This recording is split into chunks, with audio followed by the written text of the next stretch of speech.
Good morning. It's day 7 of week 2. So 2 weeks into this project, and things are going good. I checked YouTube's analytics this morning. There are now 9 subscribers and I think 830 minutes across 148 views, which is great. You're all properly talking about Fight Club, which is brilliant. So thank you ever so much, everybody that's taken the time out to watch these. It's muchly appreciated. It's pretty awesome. And I wonder how many people are watching this and having a good laugh to themselves, but it's how it is. So this is the Sunday morning situation report, or Sunday sit rep, where I flail about in the woods some more, usually falling over at least once. But hey, I love being out here. So there's no workout video today because tomorrow is going to be a lot more intense. I've been looking at the Army Fitness Guide, and fortunately the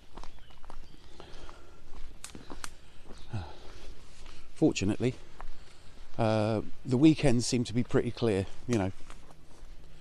So like the Saturday is a rest day and Sunday is usually a walk or some prolonged, you know, low impact exercise, more cardio, so walking and stuff. So I did find out an interesting thing, an interesting piece of information that we can add to the foot locker of urban agoge. And recent studies at places like Harvard Medical and, you know, sports science centres have shown that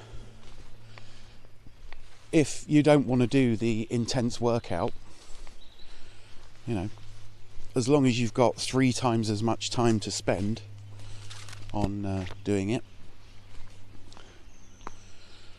so you could do 45 minutes of walking, and that would be the equivalent of a 15-minute full-on high-impact workout. So that's worth knowing. So you can trade time for,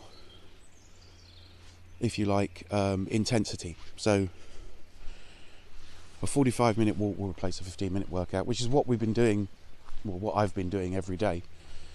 And I do know that a couple of the people that have subscribed are, you know, following on with this. They're getting into going for a walk and going running and stuff like that. So to those people that have been inspired, oh, a heron.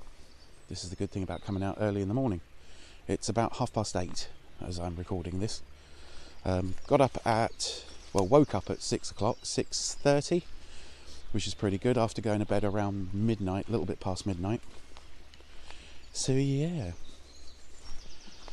So the getting up early thing is working as well. So yeah, sort of like, it's a ratio of 1 to 3. So you could walk for 45 minutes or you could do a 15-minute workout.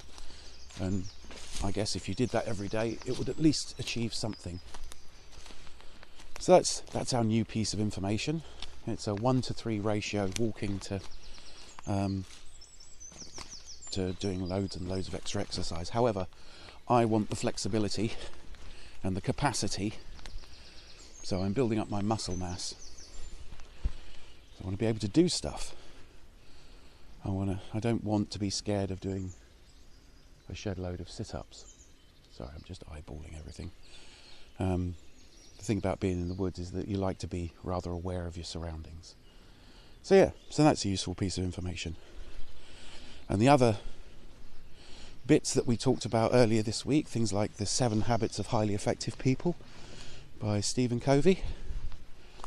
So let's see if I can remember these. So I can't. Suddenly, I've drawn a blank.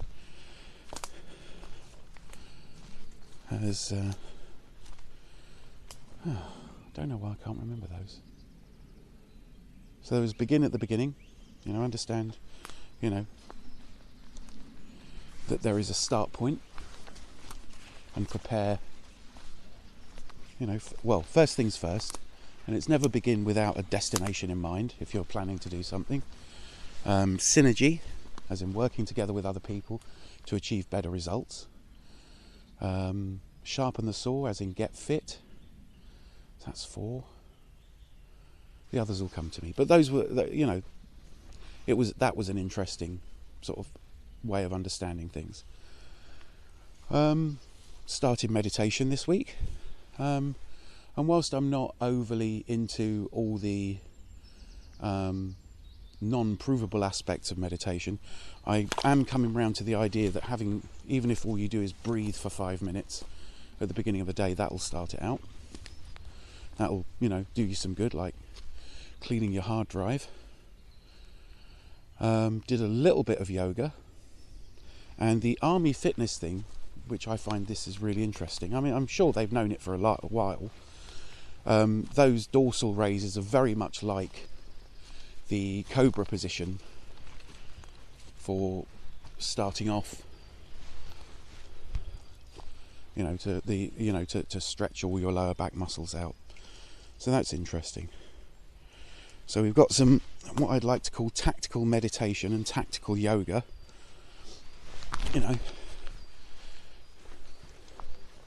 Sort of like defragging the hard drive every so often. And there are some other things, about meditation that people have proved, Annoyingly, after I've done it for a week, I found out that really sitting in an uncomfortable position is not conducive to meditation.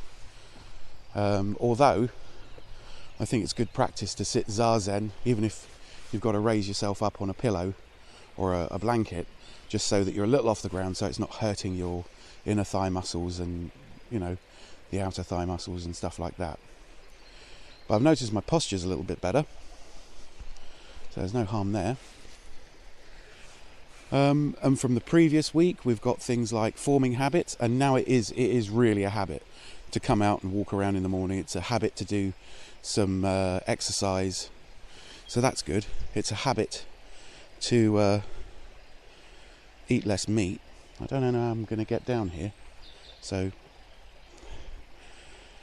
I said falling over in the woods. This could be about to happen. I bet I don't fall over here.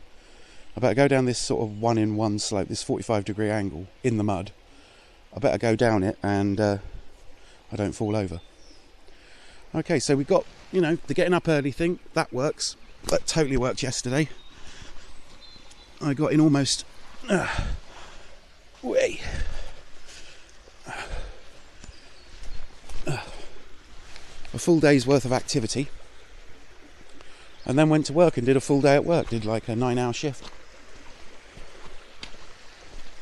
I need to stop getting cross with people. But my good humour is lasting for longer and longer in the evening. It's just, anger is fear. I possibly need to put something up in my eye line at work, like a little laminated sign that just says, anger is fear. Do I fear these people? And I probably don't fear stupid people. I just fear, their incompetence is at me at work is kind of a metaphor for the general state of the world. Because damn if they aren't messing up my planet. See, I didn't swear. I want a cookie. So yeah. So definitely, as much as it pains me to admit it, the workouts, the long walks in the woods, the self-motivation and stuff like that, eating right, eating less meat.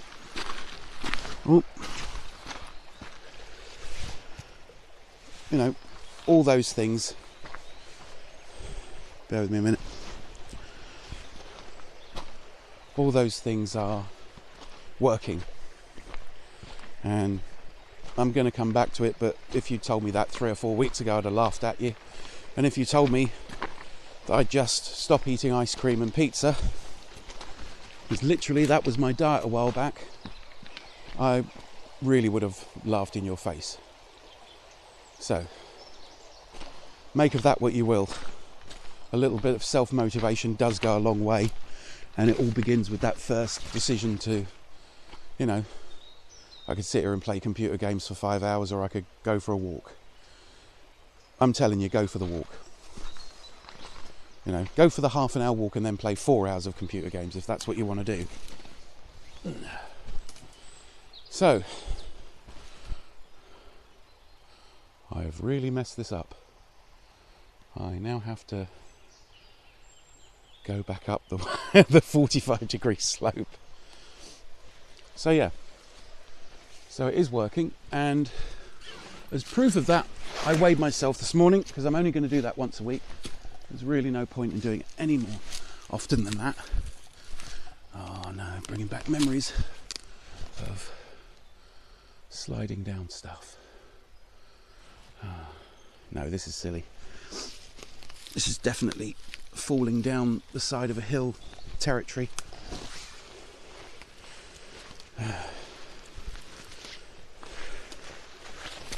I understand my limitations, and I will overcome them one day. So yeah, so I weighed myself this morning, and I now weigh 98 kilos, or thereabouts. I can't tell because that was the average from moving my scales around different parts of my uneven floor. So I might have lost a little bit more than that. But so I think when I did the sit rep last week, I hadn't done any workouts. So yeah, I don't expect again, this is not necessarily the best route up this hill.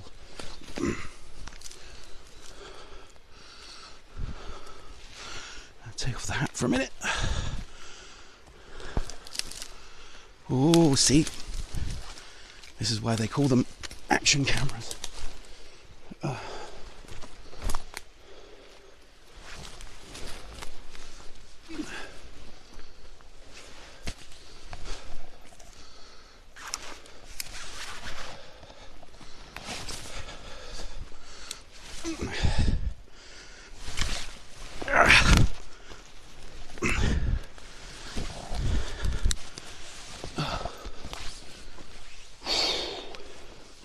See, that wasn't easy because it has rained. But it is good to have a scramble.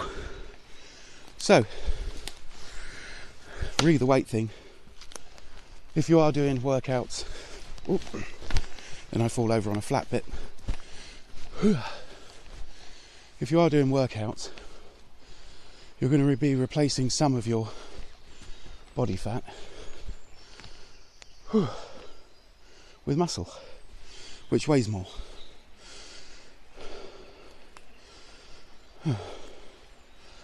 And that exhilaration I'm feeling is the adrenaline and dopamine dumping into my body because it thought I was in trouble. That exhilaration, as in you can go move. If you got depressed when you put in effort, you'd run about 200 yards from a lion and then just sit down and get at. So it's so doing it. So yeah, so a 2% loss of body fat, that's a win. The habit forming stuff, definitely a win. You know, if you commit to doing some exercise every day and you say, right, okay, if I don't want to do it in a week, then I'll stop. You know, worth it. Still better than getting all your crap together and going to a gym, especially with this sort of terrain. So, and it's definitely better than buying yourself a home gym. that will sit there and berate you. Although with the micro dojo, I'm kind of building my home gym. That was just a found piece of lino. Somebody had an offcut of lino. I looked at it and thought, you know what, marking out a space in my house where I do exercise that doesn't impinge on the rest of my life because it's flat. It's like marking out a square. It means I don't have to move anything out of the way, and I'm not losing space. When I do want to work out, it's just a clear space. So that's kind of a win. I'm glad I did that. Makes setting up camera angles easier. So yeah, what have we got so far? Habit forming, waking up in the morning, bit of yoga stroke gym work, and some meditation. Oh, and we know about brain chemistry now. Hence my little talk there about what was happening. If you start to understand what's happening, and if you think when somebody tries to tell you something and they're very good at convincing you, you ask yourself what kind of brain chemicals that conversation or that image or that advert is producing in you, and you can sidestep it. And I've noticed that I'm shopping for food much more mindfully and doing general shopping. So I got a smoothie maker on Friday, and that's an investment. And I made myself a bunch of smoothies. So essentially fruit and water, but if you pound them up really, really well, you can essentially, it feels like a dessert, it feels like a treat, but it's really, you feel like powered up once you have one. And once I've shot this, I'm going home to have a smoothie and some breakfast. And yeah, just generally, I've not even really hankered for dessert, and if I have, I've made myself a small thing of smoothie, and my brain goes, okay, well, you've done the fruit thing. So yeah, I think Western society trains you for desserts, like you expect it after eating a main meal, or your body does, or mine does. So yeah, so a whole bunch of stuff has gone into it, and it's pretty interesting. You know, I'm realising a lot of stuff about myself. I'm calmer and I'm happier. I need to look into meditation more, but it's a very viable thing. Definitely some morning stretches and changing my morning routine. I'm getting up earlier, and most of the time I'm coming out here and doing some video, which I find productive, and get to share the things I've been looking into. Because while I'm not at home, generally speaking, I'm listening to audio self-help books, doing research to find things that are actually useful, like the walking for 45 minutes is as good as a 15-minute hard workout. Now, if you're not feeling it and you'd rather trade time for intensity of workout, then that's a handy thing to know. You know, I'm pretty sure scrambling up and down hills in the woods counts as a brisk walk. So yeah, tomorrow I've printed it all out. I've got it page by page, week by week. I'm going to be doing the Army fitness program and telling you what that entails, and getting some good suggestions from this little 8-person community. And if you're not subscribed, you know, I'm trying to put this the right way. I don't want anybody's money. If I did somehow become an extremely popular YouTuber, which I can't see, you know, the people that seem to be into this are a bit like me. You know, we haven't got such a short attention span that we can only watch a 3-minute video on something. You know, that's fine if you want to get an actual a small piece of information on how to do something, but it's kind of pathetic if you want to change your life. You know, 3 minutes, possibly, maybe years from now, I'll be able to boil it down into 3 minutes.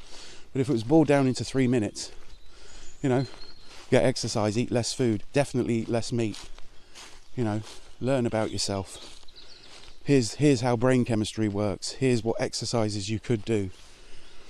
I don't think it would work for people in the same way as coming out into the woods. And I know there's going to be people here that think it's really funny, and they're going to watch me doing the chin-ups, and they're going to watch me doing the sit-ups, and they're going to see me all podgy and stuff like that.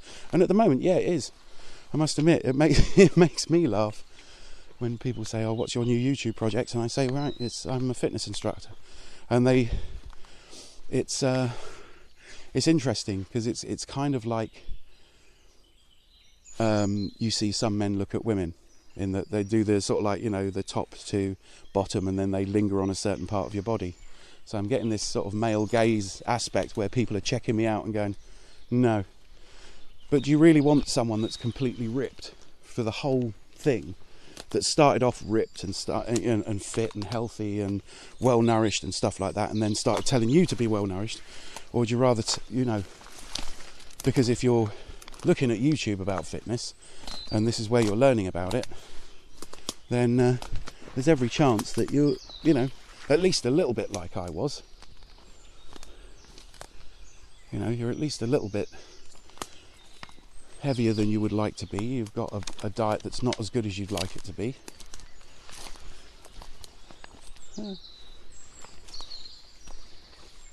So yeah, I scramble out of the woods, ignoring all the paths. But yeah, that was a fun scramble. So yeah, so I've lost 2 kilos in 2 weeks of exercise, which is cool. 4 pounds. I've been eating better. I've learned a lot of new psychological tricks. So, I mean, and that's the bit I want to see. I want to see the technology of it.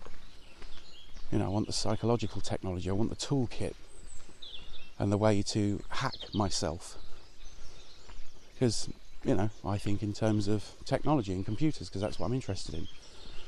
So yeah, I've installed the 1.1 mod of my life, and it's working. You know, make your bed. Get that one success out of the way. Annoying as it is, your subconscious doesn't care. Do that thing. It takes 30 seconds at most. Shake out your duvet, rearrange your pillows, fold back a quarter of the duvet.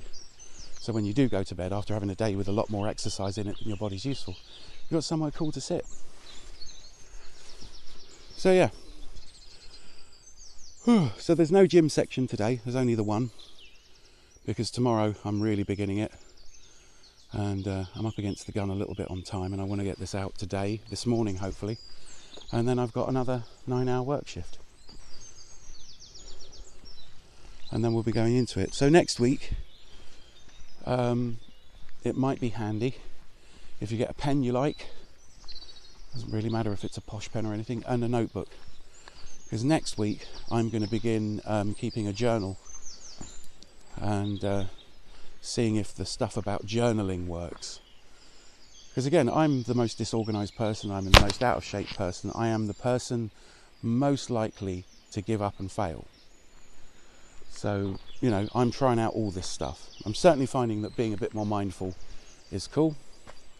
Misanthropic Gods got in touch to sort of like for me to detail the make, do and mend day that I was talking about on Friday, because Fridays are my day off. And apparently in the Navy they're called field days, where you know, I suppose that comes from early armies, where you'd have a day in the week where you'd stop, you'd ease up the rotation of guard duty, and everybody would have time to go through their packs and sort out all their stuff. And it, you know, so I suppose that might be where the phrase, you know, they had a complete field day. Don't know. It almost sounds like a day when you don't march, but it could come back from.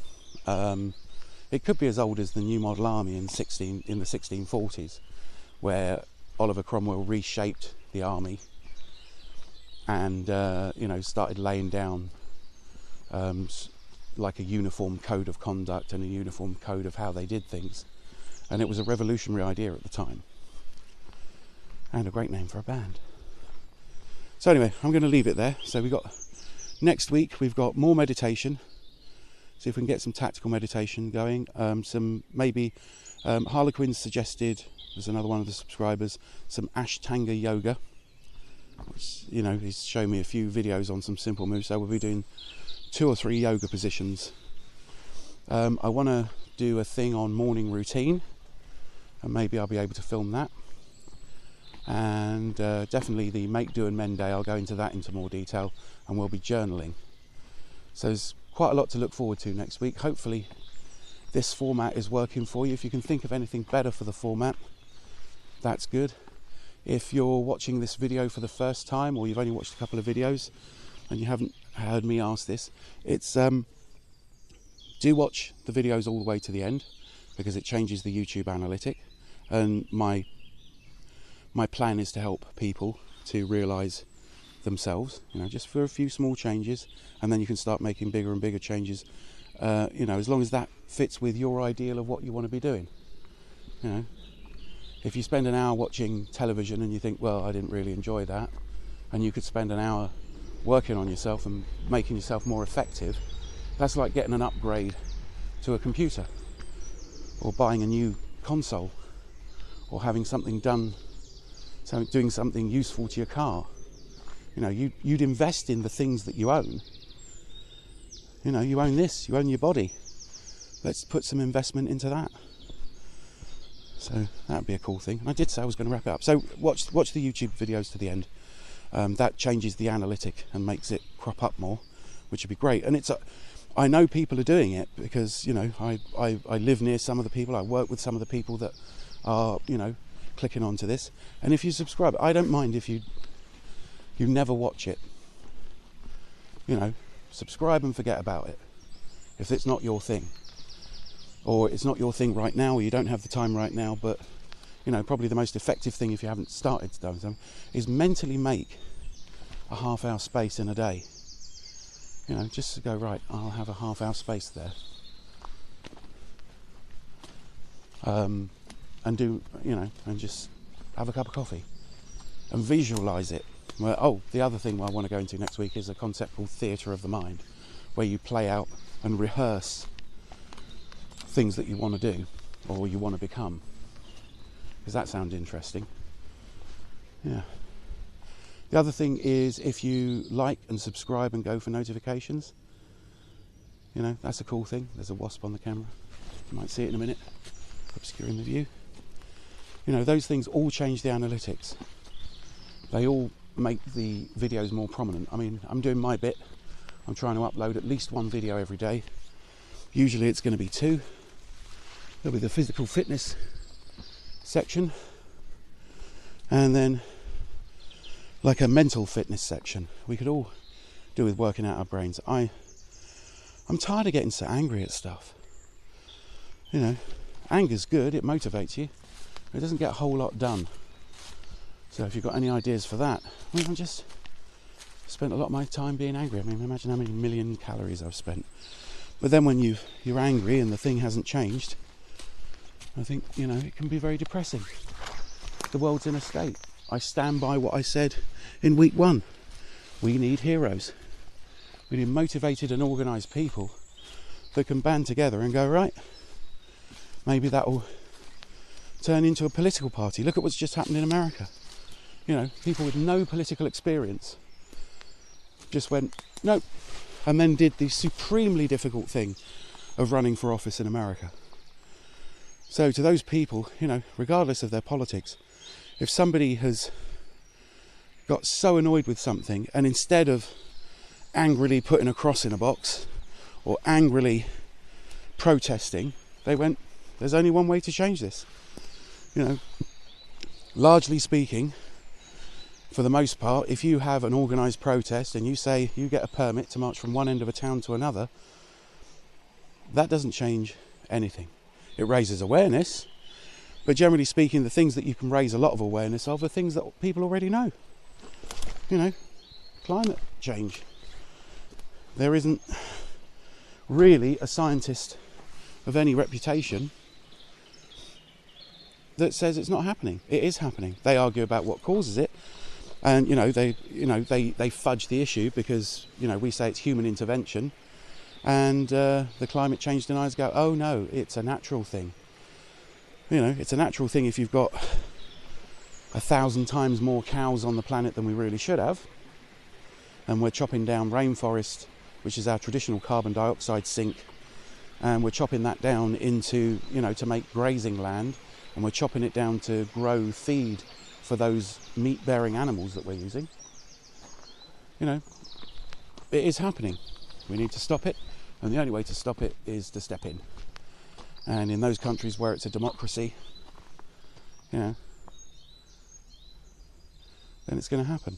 But those countries that aren't democracies, if we could make it in the same way as the space race is restarted, you know, if you make it a point of pride that you're not pumping tons of CO2 into the atmosphere, or you go to those countries where there's an industrial base but they're not interested, and you help them build a machine or something like that that will offset it, and you allow them to manufacture it,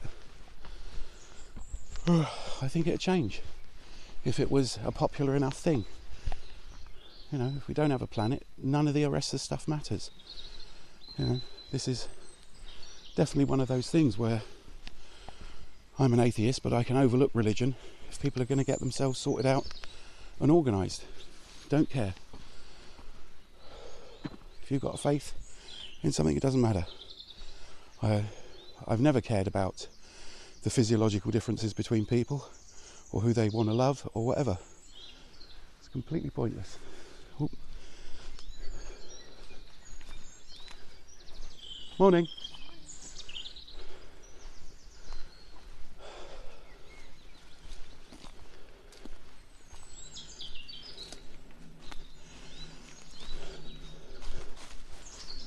Now I look like a nutter.